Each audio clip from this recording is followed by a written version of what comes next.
శ్రీమాత్రే నమ. జయ గురు దత్తాత్రేయ నమ. ఈ వీడియోలో మనం వృత్తి నిర్ణయించే గ్రహాలు మరి ప్రస్తుతం శనిగ్రహ వక్రగమనం వల్ల వృత్తిపై ఎటువంటి ప్రభావం చూపుతుంది, ఏ ఏ వృత్తులు చేస్తున్న వారికి ఏ ఏ గ్రహాలు బలంగా ఉండాలి, మనం ఖచ్చితంగా ఏ వృత్తిలోకి ఎంటర్ అవ్వాలో ఏ గ్రహం తెలియజేస్తుంది. అలాగే మనం వ్యాపారం చేయాలనుకున్నప్పుడు ఏ గ్రహం బలంగా ఉంటే మనకి ఆ సమయంలో వ్యాపారం కలిసి వస్తుంది, ఏ రకమైన వ్యాపారానికి ఏ గ్రహం కలిసి వస్తుంది, ఇవన్నీ కూడా మనం ఈ వీడియోలో తెలుసుకునే ప్రయత్నం చేద్దాం. సాధారణంగా ఎక్కువగా సినిమా సంబంధించినటువంటి పరిశ్రమలో ఏ వృత్తిలో అయినా సినిమా నటన టీవీ మీడియాలో ప్రవేశించాలంటే శుక్ర అలాగే చంద్రగ్రహాలు బలంగా ఉండాలి. అలాగే మీరు సినిమా రంగంలో హీరోగా రాణించాలంటే చంద్రుని యొక్క బలం తప్పనిసరి. అదే క్యారెక్టర్ యాక్టర్గా విలన్గా రాణించాలంటే కుజుని యొక్క స్థితి చాలా బలంగా ఉండవలసి ఉంటుంది. అలాగే మీరు ఒక పారిశ్రామికవేత్తగా లేదంటే ఏదైనా ఒక సంస్థను ప్రారంభించి 10 మందికి ఉపాధి కల్పించే వృత్తులు చేయాలన్నా, చిన్న స్థాయి నుంచి పై స్థాయికి వెదగాలన్నా శని యొక్క బలం తప్పనిసరిగా ఉండవలసి ఉంటుంది. ప్రస్తుతం ఉన్నటువంటి సాఫ్ట్వేర్ రంగానికి, మెడికల్ రంగానికి, సినిమా సంబంధించినటువంటి ఈ గ్రాఫిక్స్ టెక్నాలజీ సంబంధించిన వృత్తుల్లో రాణించాలంటే వారి యొక్క జన్మజాతకంలో రాహుగ్రహం బలంగా ఉండవలసి ఉంటుంది. మీరు పోలీస్ డిపార్ట్మెంట్లో కానీ, ఎక్సైజ్ డిపార్ట్మెంట్లో కానీ, క్రీడా రంగంలో కానీ, లేదంటే ఏదైనా ఒక వృత్తిలో కంపల్సరీగా మీరు ఒక డ్రెస్ కోడ్ యూనిఫారం ధరించవలసినటువంటి ఉద్యోగంలో ఉండాలంటే కుజుని యొక్క బలం తప్పనిసరిగా ఉండవలసి ఉంటుంది. అలాగే ప్రభుత్వ ఉద్యోగంలో మీరు ప్రవేశించాలనుకుంటే రవి యొక్క బలం చాలా అనుకూలంగా బలంగా ఉండవలసి వస్తుంది. అలాగే మీరు వ్యాపారం చేయాలి, మనీ క్యాలిక్యులేషన్స్ కరెక్ట్గా ఉండాలంటే బుధుని యొక్క బలం తప్పనిసరిగా ఉండాలి. అంటే ఒకవేళ మీరు చార్టెడ్ అకౌంటెంట్ అవ్వాలనుకున్నా, లేదంటే అకౌంట్స్ సంబంధించినటువంటి వృత్తిలో రాణించాలన్నా, క్యాలిక్యులేషన్స్ కరెక్ట్గా వేయాలన్నా, వ్యాపారాలని అంచనా వేయాలన్నా, మార్కెట్లో ఈ షేర్ మార్కెట్ వగైరా వగైరా వాటిలో అప్ అండ్ డౌన్స్ని అంచనా వేయాలన్నా కూడా బుధుని యొక్క బలం తప్పనిసరిగా ఉండవలసి ఉంటుంది. బుధుడు జాతకంలో బలంగా ఉంటేనే సరైన సమయంలో సరైన నిర్ణయం తీసుకొని ముందుకు వెళ్ళే అవకాశాలు ఎక్కువగా ఉంటాయి. అలాగే పాడి పరిశ్రమ, వ్యవసాయం, అలాగే మెడికల్, మెడిసిన్స్, ఆయుర్వేదం ఇటువంటి వాటిలో మీరు బలంగా రాణించాలంటే చంద్రుని యొక్క బలం తప్పనిసరి. అలాగే కొన్ని ఆధ్యాత్మిక వృత్తులు, ఈ పౌరోహిత్యం, ఈ ప్రవచనాలు, ఈ జ్యోతిష్యం, ఆధ్యాత్మిక సంబంధించిన వృత్తుల్లో రాణించాలంటే కేతువు యొక్క బలం తప్పనిసరిగా ఉండవలసి ఉంటుంది.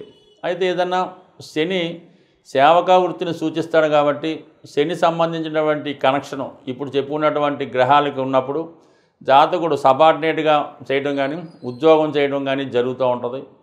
రవి స్వతంత్ర ప్లానెట్ అవ్వడం వల్ల, రాజగ్రహం అవటం వల్ల, రవి యొక్క ఇన్ఫ్లుయెన్స్ వల్ల చాలా వరకు స్వతంత్ర వృత్తుల్లో ఉండడం, ఈ పాలిటిక్స్లో ఎంటర్ అవ్వడం, రాజకీయాలు ఇంచుమించుగా సాధారణ కౌన్సిలర్ దగ్గర నుంచి ప్రధానమంత్రి, రాష్ట్రపతి దాకా ఎదగాలంటే గవర్నమెంట్లో అత్యున్నత స్థాయి ఐపీఎస్ ఐఏఎస్లు కావాలన్నా కంపల్సరీగా రవి యొక్క బలం చాలా అనుకూలంగా ఉండాలి. అయితే కొన్ని సందర్భాల్లో రవి మరీ విపరీతమైనటువంటి బలం ఉన్నప్పుడు ఓవర్ కాన్ఫిడెన్స్ వల్ల, అహంభావం వల్ల ఏ పని చేయకుండా మరి ఏదో ఒక దానికోసం వెయిట్ చేస్తూ కాలం వృధా చేయడం జరుగుతూ ఉంటుంది. ఒక విధంగా కొన్ని సందర్భాల్లో రవి బలహీనంగా ఉన్నప్పుడే అతడు అటు ప్రభుత్వ ఉద్యోగాల్లో రాణించగలుగుతూ ఉన్నారు. రవి బలంగా ఉన్నవాళ్ళు రాజకీయ రంగంలో రాణించగలగడం కూడా జరుగుతూ ఉంటుంది. ఈ విధంగా ప్రతి గ్రహానికి కూడా ఏదో ఒక వృత్తికి, ఏదో ఒక వ్యాపారానికి లింకప్ అయి ఉండడం జరుగుతూ ఉంటుంది. ఏదైనా జాతకుడు వృత్తిలో రాణించాలంటే 2-3 గ్రహాల యొక్క ప్రభావం ఉంటేనే ఆ జాతకుడు ఆ వృత్తిలో రాణించగలుగుతూ ఉంటాడు. ఏదైనా దశమ భావం బలంగా ఉండాలి, దశమాధిపతిని శుభగ్రహాలు చూస్తుండాలి. అలాగే దశమలో ఏ గ్రహం బలంగా ఉంటే, అంటే 2-3 గ్రహాలు ఉన్నప్పుడు ఏ గ్రహం బలంగా ఉంటే ఆ వృత్తిలో రాణించడం జరుగుతూ ఉంటుంది. గురువు బలంగా ఉంటే బ్యాంకింగు, ఫైనాన్సు, ఉపాధ్యాయ వృత్తిలో రాణించగలుగుతూ ఉంటారు. అలాగే కుజుడు బలంగా ఉంటే పోలీస్ డిపార్ట్మెంట్లో రాణించగలుగుతుంటాడు. దీంతో పాటుగా అష్టక వర్గ పరిశీలించి దశమ భావంపై ఏ గ్రహం ఎక్కువ బిందువులు ఇచ్చి ఉందో ఆ సంబంధించిన వృత్తిలో రాణించే అవకాశాలు కూడా బలంగా ఉంటాయి. బట్ ఏదైనా ఒక్క దశమ స్థానమే కాకుండా అర్ధ త్రికోణాలైనటువంటి 2, 6, 10 పరిశీలించి జాతకుడు యొక్క లగ్న బలాన్ని కూడా పరిశీలించి వృత్తిని నిర్ణయించవలసి ఉంటుంది. మేషరాశి వారికి వృత్తి నిర్ణయించడంలో ఏ గ్రహం ప్రధాన పాత్ర వహిస్తుంది, సహజంగా వీళ్ళు ఏ వృత్తిలో స్థిరపడితే జీవితంలో ఒడిదుడుకులు లేకుండా రాణించగలుగుతారు అన్న విషయాన్ని మనం ఈ వీడియోలో పరిశీలిద్దాం. మరి మేషరాశి వారికి కుజుడు అధిపతి, ఇది సాధారణంగా అందరికీ తెలిసిన విషయం. అలాగే ఇదే రాశిలో రవిగ్రహం ఉచ్చ పొందడం వల్ల వీళ్ళు సాధారణంగా స్వతంత్ర వృత్తినే ఎన్నుకోవడానికి ఇష్టపడడం జరుగుతూ ఉంటుంది. అంటే రవి రాజకీయ రంగానికి, ప్రభుత్వంలో ఉన్నత స్థాయి ఉద్యోగాలకి కారణమవుతూ ఉంటాడు.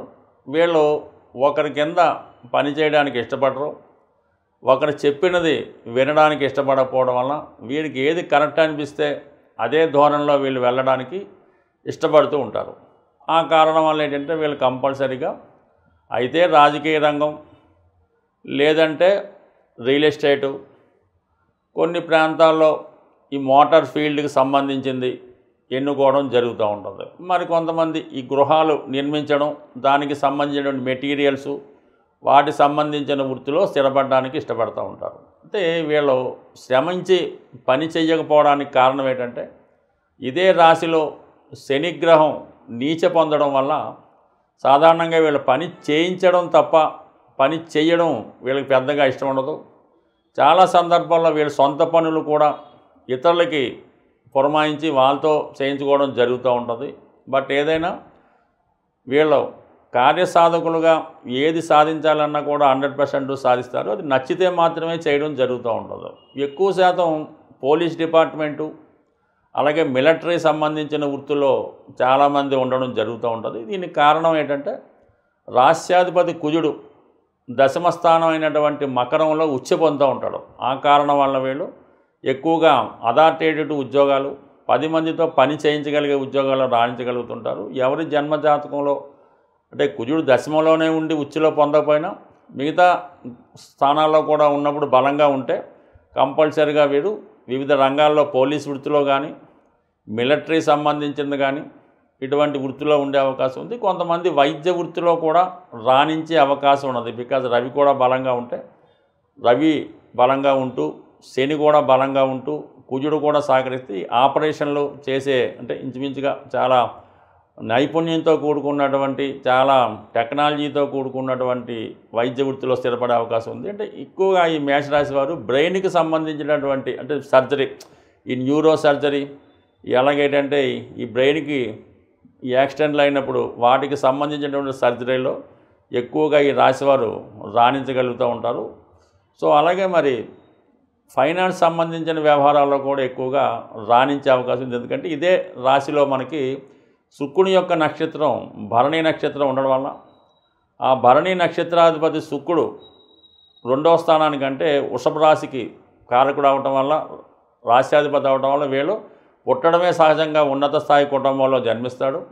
అలాగే వీరు ఫైనాన్స్ సంబంధించిన వృత్తిలో బాగా రాణించగలుగుతూ ఉంటారు. అంటే వీళ్ళ జీవితంలో తొందరగా పైకి రావాలంటే ఒకటి రియల్ ఎస్టేటు, లేదంటే ప్రభుత్వ సర్వీసు, రాజకీయాలు, దాని తర్వాత ఫైనాన్స్ వృత్తుల్లో బాగా రాణించగలిగే అవకాశం ఉంది. జాతకం బలంగా ఉండి కూడా వీళ్ళ జీవితంలో రాణించలేదు అనుకుంటే మాత్రం చతుర్థ స్థానం, అంటే వీరు నివసిస్తున్నటువంటి గృహంలో ఈ వాస్తు సంబంధించిన దోషాలు ఉన్నప్పుడు వీళ్ళ జీవితంలో ఎంత కష్టపడ్డా జీవితంలో పైకి రాలేకపోవడానికి కారణమవుతూ ఉంటుంది. అందువల్ల వీరు చేపట్టిన వృత్తిలో పదే పదే నష్టాలు, ఇబ్బందులు వస్తుంటే ఒకసారి వీళ్ళు వాస్తును కూడా సరి చేయించుకొని మీరు మీ యొక్క జన్మచక్రంలో ఏ గ్రహం అయితే బలంగా ఉంటుందో దానికి సంబంధించినటువంటి వృత్తి ఎన్నుకోవడం వల్ల జీవితంలో తొందరగా సక్సెస్ అయ్యే అవకాశం ఉంటుంది. ఎవరైనా వారు చేస్తున్నటువంటి వృత్తిలో కానీ, వ్యాపారంలో కానీ నిలకడగా ఉంటూ దినదిన అభివృద్ధి చెందాలంటే కంపల్సరీగా వాళ్ళు వారి వారి దినచర్యలో చాలా పెర్ఫెక్ట్గా ఉండవలసి ఉంటుంది. అంటే వాళ్ళు ఉదయం ఎన్ని గంటలకు లెగుస్తున్నారు, ఎన్ని గంటలకి నిద్రపోతున్నారు, అలాగే ఈ భోజన విరామ సమయాలు ఇవన్నీ కూడా ప్రతిరోజు కూడా పెర్ఫెక్ట్గా ఒకే టైంకి మెయింటైన్ చేయవలసి ఉంటుంది. అంటే ఆ టైం మెయింటైన్ చేయడం వల్ల మీరు అనుకున్న పనులు ఖచ్చితంగా ఆ టైంకి జరుగుతూ ఉంటాయన్నమాట. అందుకని ముందు మీరు టైం మెయింటైన్ చేయవలసి ఉంటుంది. అలాగే ప్రభుత్వానికి చెల్లించవలసినటువంటి income tax, sale tax, GST వగైరా వగైరా పెర్ఫెక్ట్గా అకౌంట్ మెయింటైన్ చేయడం, టెన్షన్గా మనం వారికి పే చేయవలసినటువంటి గవర్నమెంట్కి చెల్లిన ప్రతి ట్యాక్స్, ఇన్కమ్ ట్యాక్స్ అవ్వచ్చు, రోడ్ ట్యాక్స్ అవ్వచ్చు, సేల్ ట్యాక్స్ అవ్వచ్చు, ఇవి ఖచ్చితంగా పే చేయవలసి ఉంటుంది. అలాగే వాహనాలకు చెల్లించినటువంటి ఎటువంటి చలానాలు లేకుండా, పన్ను ఏది బాకీ లేకుండా ఉండడం జరిగితే, అలాగే మీ పిల్లలకి చెల్లించినటువంటి కాలేజీ ఫీజులు కానీ, కాన్వెంట్ ఫీజులు కానీ అప్ టు డేట్గా చెల్లించవలసి ఉంటుంది. అలాగే మీరు అద్దె ఇంట్లో ఉంటే టైంకి అనుకున్న తారీఖు కన్నా ముందుగానే అద్దె చెల్లించవలసి ఉంటుంది. అంటే మీకు ఇవి కొద్దిగా ఆశ్చర్యంగా జరిగి ఉండొచ్చు. మీరు ఏదైతే ఇవన్నీ పెర్ఫెక్ట్గా నిర్వహిస్తారో, ఏదైతే మీరు తీసుకున్నటువంటి అప్పుకి లోన్ కరెక్ట్గా కడుతుంటారో, అప్పుడు మీ జీవితంలో సక్సెస్ కూడా చాలా తొందరగాను చాలా పెర్ఫెక్ట్గా వస్తుంది. సమయానికి అందరూ కూడా మీకు సహకరిస్తూ ఉంటారు. అంటే ఈ టెక్నిక్ను ఉపయోగించే ప్రస్తుతం ఈ బ్యాంకులు ఈ క్రెడిట్ స్కోర్ అన్నది పెట్టడం జరిగింది. అంటే మీరు ఎంత పెర్ఫెక్ట్గా మీ విధి నిర్వహిస్తున్నారు, మీరు తీసుకున్నటువంటి అప్పుకి వడ్డీ ఎలా కడుతున్నారు, క్రెడిట్ కార్డు మీద ఎలాగా పే చేస్తున్నారు, ఎవరికన్నా చెక్ ఇస్తే అది ఎంత పెర్ఫెక్ట్గా ఉంటున్నారు, ఇవన్నీ కూడా మీ డిసిప్లిన్ బట్టి మీ వృత్తి ఆధారపడి ఉంటుంది. అందువల్ల ఏంటంటే ఇవన్నీ కూడా పెర్ఫెక్ట్గా మెయింటైన్ చేయండి. దాంతోపాటు సూర్య భగవానుని ఆరాధించడం, ఆదివారం నియమంగా ఉండడం, ఆదిత్య ఉదయం వినడం జరుగుతుంది. అలాగే మీకు జన్మనిచ్చినటువంటి తండ్రి గారు, అంటే సహజంగా మీకు మీ యొక్క జన్మజాతకంలో 9వ స్థానమే అదృష్ట స్థానం, అదే భాగ్యస్థానం, అదే మీ తండ్రి స్థానం. అంటే తల్లి, తండ్రి, దైవం, గురువు. అంటే తల్లి కూడా 9వ స్థానానికే వస్తుంది, చతుర్థ భావం కాదు. అందువలన మీరు ఎంత సంపాదించనివ్వండి, ఎంతో కొంత మీ తండ్రి గారు కోటీశ్వరులు అయి ఉండొచ్చు, ఆయనకి లోటు లేకపోవచ్చు, ఆయన ఒక దేశ ప్రధానమంత్రి కూడా అయి ఉండొచ్చు. కానీ తండ్రి గారికి మీరు విధి విధానంగా ఏదో ఒక అంటే అది డబ్బు రూపంలోనే కావద్దు, తండ్రి గారికి అవసరానికి ఒక మంచి బట్టలు కొనివ్వచ్చు, కాలికి చెప్పులు కొనివ్వచ్చు, చేతికి గడియారం కొనివ్వచ్చు. బట్ ఏదైనా 9వ స్థానానికంటే గురువుకి కానీ, తండ్రికి కానీ, తల్లికి కానీ, దైవానికి కానీ మీ సంపాదనలో కొంత భాగం వారికి ఏదో రూపంలో ఇవ్వడం వల్ల మీ అదృష్టం బాగా జనరేట్ అయ్యి ఉద్యోగపరంగా, వ్యాపారపరంగా మీకు అభివృద్ధి చెందడం జరుగుతూ ఉంటుంది. ఎట్టి పరిస్థితుల్లో కూడా మీ యొక్క తల్లిదండ్రుల్ని మీకు వాళ్ళని భరించడం కష్టమైనప్పుడు పక్కకు తప్పుకోండి, ఎవరో ఒకరు చూస్తారు. అంతేగాని వాళ్ళని బలవంతంగా ఏదైనా ఒక ఓల్డ్ ఏజ్ హోమ్లో పెట్టే ప్రయత్నం మాత్రం చేయొద్దు. ఆ చేయడం వల్ల అది మీకు ఒక విధంటి యోగం ఏర్పడడం వల్ల అది ఆ పేర్లే చెప్పడం అంత ఇష్టం ఉండదు. ఆ ప్రభావం వల్ల తర్వాత మీ జీవితంలో కొన్ని ఇబ్బందులకు లోనయ్యే అవకాశం ఉంది. బట్ ఏదైనా సదా మీకు అదృష్టాన్ని ఇచ్చే భాగ్యస్థానాన్ని మీరు కాపాడుకోవాలంటే ఈ పెద్దవాళ్ళని, అంటే తల్లి, తండ్రి, గురువు, దైవాన్ని, వాళ్ళు దుర్మార్గులు అవ్వచ్చు, అంతకులు అవ్వచ్చు, కూనీకోరులు అవ్వచ్చు, తాగుబోతులు అవ్వచ్చు, కానీ వాళ్ళని మీరు గౌరవించడం, వారి జాగ్రత్తగా మీరు కాపాడుకోవడం అన్నది మీ విధి. మీరు ఎంత బాగా చేస్తే తర్వాత మీ తరం అంత అనుకూలంగా ఉంటుంది. స్వస్తి.